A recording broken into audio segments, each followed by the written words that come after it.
Hello friends, how are you. उम्मीद करते हैं आप सब बहुत अच्छे होंगे। स्वागत है हमारे यूट्यूब चैनल जीएस कैपिटल में। आज हम बात करेंगे रसिया यूक्रेन वार के बारे में। हमारा यह लेक्चर दैनिक जागरण में प्रकाशित श्री राजीव सचान जी के लेख एक ही खलनायक नहीं इस युद्ध का शीर्षक से प्रेरित है। देखिए, युद्ध विनाश का कारण तो बनते ही हैं, लेकिन कभी कभी ये अपरिहार्य हो जाते हैं। कभी कभी इनको टाला नहीं जाता है, जैसे 1971 का बांग्लादेश युद्ध। ठीक है, आज जो अमेरिका और ब्रिटेन यूक्रेन पर यूक्रेन पर रूस के हमले के विपक्ष में भारत का साथ चाह रहे हैं। उन्होंने 1971 में पाकिस्तान को सैन्य सहायता दी थी, याद होगा आपको। पाकिस्तान के पक्ष में थे। ठीक है।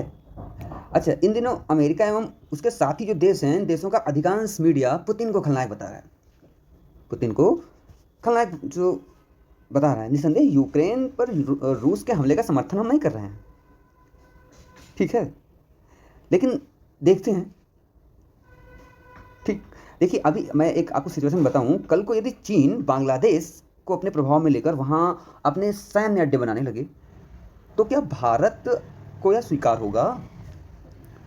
ठीक है, तो क्या भारत को यह स्वीकार होगा? देखो, इसका मतलब ये नहीं हम कह रहे हैं कि भारत को आक्रमण कर देना चाहिए चीन पे, ऐसा भी हो यदि। लेकिन सोच के देखो, यूक्रेन एक संप्रभु राष्ट्र है। यद्यपि यूक्रेन एक संप्रभु राष्ट्र है, लेकिन उसे रूस की सुरक्षा चिंताओं को अनदेखी नहीं करनी चाहिए था। देखिए, किसी भी देश की सुरक्षा केवल उसकी भौगोलिक स्थिति पर नहीं, बल्कि उसके क्षेत्र पर निर्भर करती है। अच्छा, इसी कारण भारत, देखो अब क्या कहते हैं, भारत है, भारत को श्रीलंका, मालदीव, नेपाल जैसे देश को चीन के चुंगल से बचाने की कोशिश कर रहा है कि नहीं कर रहा भारत, बताओ। क्या अतीत में इन देशों के चीन के पाले में जाने की कोशिश पर भारत यह कहकर चुप हो जाए कि ये देश संप्रभु हैं और ये अपने मन की करेंगे? इनको बचाने की कोशिश तो करेंगे ना। सेम कंडीशन यही रूस की थी। ठीक है। अच्छा, रूस देखो, नाटो का विस्तार कर रहा है अमेरिका। रूस लगातार इसका विरोध कर रहा था कि यूक्रेन को अमेरिकी नेतृत्व वाले सैन्य संगठन नाटो का हिस्सा नहीं बनना चाहिए। लेकिन अमेरिका उसे इस समूह का हिस्सा बनने के लिए बहुत बेचैन था, बनाने के लिए बहुत बेचैन था, आमादा था बिल्कुल। अच्छा, नाटो का जो गठन है, ये किस लिए हुआ था? जो नाटो का गठन सोवियत संघ के जमाने में हुआ था, साम्यवाद के विस्तार को रोकने के लिए। अच्छा, 1991 में सोवियत संघ के विघटन के बाद जब उसके नेतृत्व वाले वार्सा पैक्ट का भी अस्तित्व खत्म हो गया, तब नाटो को भी खत्म होना चाहिए था। कम से कम ना खत्म होता तो अपना विस्तार तो नहीं करता। विस्तार भी करता तो दूसरे, यानी कि अभी देखो कि रसिया के क्षेत्र में जाके कभी यूक्रेन उसका हिस्सा रहा है, कुछ तो लिमिटेशन, कुछ तो कंट्रोल होना चाहिए था। अच्छा, क्या मंशा है इसके पीछे, आप बताइए जरा। यही तो है एक सिनेरियो। क्या मनसा है नेटो को क्यों, जब जिसके काउंटर के लिए नेटो बना था वो समाप्त हो चुका है, बिल्कुल बैलेंस्ड है, तो क्या रीजन है आपका नेटो का जो नेटो की दुकान बढ़ाने की, बताइए जरा। ठीक है, क्या चाहिए था कि कम से कम ना उसका जो है, मतलब वो खत्म ना करता, लेकिन उसका विस्तार तो रोक देना चाहिए था। उसने रूस की आपत्तियों के बाद भी अपना विस्तार जारी रखा। अमेरिका, यूरोपीय देश, सोवियत संघ एवं वार्सा पैक्ट का जो हिस्सा रहे देश थे, उनको भी नेटो के दायरे में ले आए। अच्छा, जब वे यूक्रेन को नाटो का हिस्सा बनाने की दिशा में आगे बढ़ रहे थे, तो रूस ने उन्हें आगाह किया था। अमेरिका और यूरोपीय देश इसके बाद भी नहीं समझने को तैयार हुए। अच्छा, मुझे तो लगता है कि यूक्रेन को नाटो का हिस्सा बनाने में रसिया को जो उग्र करना ही था, भड़काने वाली बात थी। रूस की सुरक्षा चिंताओं को समझने के बजाय अमेरिका और यूरोपीय देश यूक्रेन को न केवल सैन्य मदद देने लगे, बल्कि उसकी सेनाओं के साथ संयुक्त सैन्य अभ्यास भी जो करने लगे। अब यह बिल्कुल आग में घी डालने जैसा था। और रूस ने क्या किया, आक्रमण कर दिया यूक्रेन पे। उन्हें देखो क्या था, क्योंकि यूक्रेन के, देखो यहाँ पे फिलहाल यूक्रेन तो तबाह हो ही रहा है।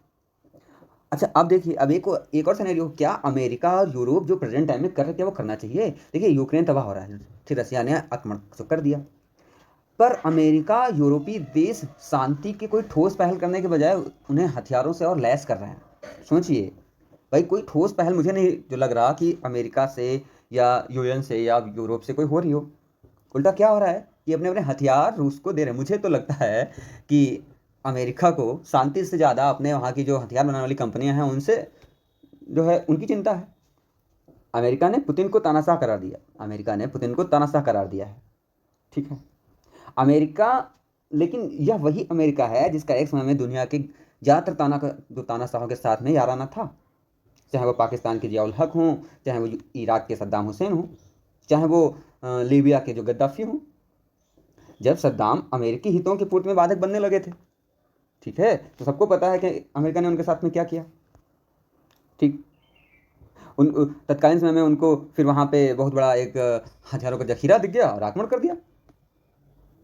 उसके बाद बिल्कुल तबाह कर दिया उसको, और उसी तबाही से वहाँ पे आईएसआई संगठन ने जन्म लिया। डोनाल्ड ट्रंप अपने बातों में कहते भी हैं कि आईएसआई में के जन्म के हाथ में बराक ओबामा का बहुत बड़ा हाथ है। ठीक है, जो आज आईएसआई सीरिया में अपनी जड़ें ठीक जमा रहा है, और जमा रहा है कि जमा चुका है। अच्छा, इसके आगे फिर अमेरिका और बहुत सारे बशर अल जो असद का किस्सा आपको याद होगा कि अमेरिका ने कैसे क्या क्या किया। जहाँ भी अमेरिका का ऐसा कुछ हुआ, टूका नहीं अमेरिका। ठीक है, अच्छा, अब उसको लग रहा था कि पूरा विश्व हमारे हिसाब से चले। ठीक, हालांकि सीरिया में जो अमेरिका की चाहत थी, सीरिया का शासन मेरे जो हाथ में रहे, जैसा मैं कहूँ वैसा जो रहे, ठीक वैसे ही शासन चाहत इसमें जो रूस की है यूक्रेन को लेके। ठीक है, अब लेकिन बात यहाँ पे यही है कि कौन खलनायक है, बताइए आप। देखिए खलनायक कौन है। अमेरिका का साथ अन्य नाटो देश भी दे रहे हैं। जब यह सब हो रहा था तब पश्चिमी जो मीडिया था यह कह रहा था कि इन देशों के तानाशाहों को मुक्त करके वहाँ लोकतंत्र की बहाली कर रहा है अमेरिका।